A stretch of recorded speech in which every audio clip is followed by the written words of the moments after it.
বুধবার নেতাজি ইন্ডোর স্টেডিয়ামে ইমাম মুয়াজ্জিমদের সম্মেলনের বক্তৃতার অনেকটা অংশ জুড়েই মমতা বন্দ্যোপাধ্যায়ের নিশানা ছিল অমিত শাহের দিকে। শুধু তাই নয়, পাশাপাশি প্রযুক্তিকে ব্যবহার করে ভুয়ো খবর ছড়ানো এবং বিএসএফ এর ভূমিকা নিয়ে অভিযোগ তুলেন মুখ্যমন্ত্রী। এই নিয়ে বিজেপি বিধায়ক শঙ্কর ঘোষ সমালোচনা করেন। তিনি বলেন, পশ্চিমবঙ্গের সাম্প্রদায়িক ঘটনা মুখ্যমন্ত্রীর প্ল্যান সি। পশ্চিমবঙ্গের সাম্প্রতিক যে ঘটনা, এই ঘটনা আসলে মাননীয় মুখ্যমন্ত্রীর প্ল্যান সির প্রস্ফুটিত করা বা প্রকাশ করা।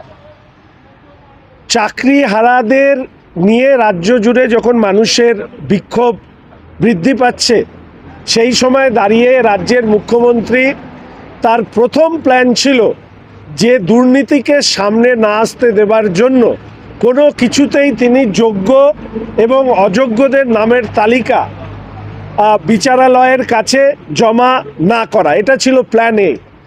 প্ল্যান বি ছিল ইন্ডোর স্টেডিয়ামে যোগ্য চাকরিহারা শিক্ষকদের নাম করে তাদেরকে ডেকে নিয়ে এসে পুরো বিষয়টিকে ঘেঁটে দেওয়া এবং এর মাঝখানে দাঁড়িয়ে বেশ কিছু সময় কিনে নেওয়া। কিন্তু প্ল্যান এ এবং প্ল্যান বি যখন ফেল করে যায়, তখন মমতা ব্যানার্জির প্ল্যান সি অর্থাৎ সিএম স্পন্সর্ড টেরর, অনেকে দাঙ্গা বলছে, আমি বলছি সিএম স্পন্সর্ড টেরর করে মুর্শিদাবাদ এবং মালদায় তিনি যেটা বাঙালিদেরকে নববর্ষের উপহার দিলেন, সেটা হচ্ছে পশ্চিমবাংলায় বাঙালিদেরকেই তিনি উদ্বাস্তু বানিয়ে ছেড়ে দিলেন।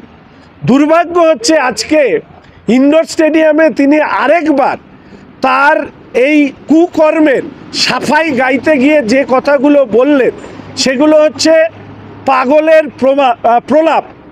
হিন্দুদের উপর আক্রমণ হলো, দুজন হিন্দুকে ঘরের মধ্যে কুপিয়ে মারা হলো পিতা এবং পুত্রকে, তাদের মতে বিন্দুমাত্র সহানুভূতি না দেখিয়ে তিনি একটা উস্কানিমূলক বক্তব্য রাখলেন এবং যাতে এই উস্কানিমূলক বক্তব্যের মধ্যে দিয়ে তিনি তার ভোট ব্যাংকটাকে সুরক্ষিত করে রাখতে পারেন।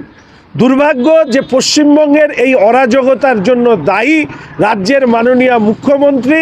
তার প্ল্যান সি অনুযায়ী সিএম স্পন্সর টেরর করে হিন্দুদেরকে ঘরছাড়া করছেন এবং তাতেও যদি মুর্শিদাবাদ মালদাতে এই বিষয়টি থেমে থাকবে বলে আমার মনে হয় না।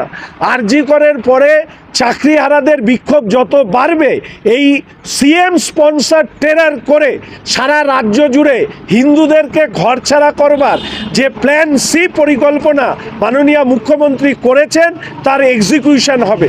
না হলে আমাদের অবাক হয়ে শুনতে হলো, আজকে সারা রাজ্যবাসী শুনলেন, 4 ঘন্টা ধরে পুলিশকে বসিয়ে রাখলেন, পুলিশ ভয়ে ওষুধের দোকানে গিয়ে লুকিয়ে থাকলো, একতরফা হিন্দুদের উপরে অত্যাচার হলো, তারপরে বিএসএফকে ডেকে নিয়ে আসা হলো বা বিচারালয়ের নির্দেশে বিএসএফ নামলো, সেই বিএসএফকে তিনি যেভাবে ভর্ৎসনা করলেন, এর থেকে আরেকবার প্রমাণিত হলো যে এই রাজ্যের মুখ্যমন্ত্রী অ্যান্টি হিন্দু মানসিকতা নিয়ে রাজ্যটাকে শুধু পরিচালনা করছেন নয়, পশ্চিমবঙ্গটাকেও বাংলাদেশে রূপান্তরিত করবার চেহারা, সামগ্রিকভাবে উপাদানের যে ছবি তিনি তুলে ধরেছেন, তার জন্য কোনো ঘৃণাই যথেষ্ট নয়। এই মুখ্যমন্ত্রীর জেল যাত্রাই একমাত্র এই রাজ্যকে শান্তিতে ঘুমোতে দিতে পারে বলে অন্তত আমি মনে করি।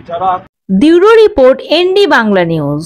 সবার আগে সব খবর, সঠিক খবর পেতে ফেসবুক পেজটি ফলো করে এবং ইউটিউব চ্যানেলটি সাবস্ক্রাইব করে রাখুন আর শেয়ার করতে ভুলবেন না।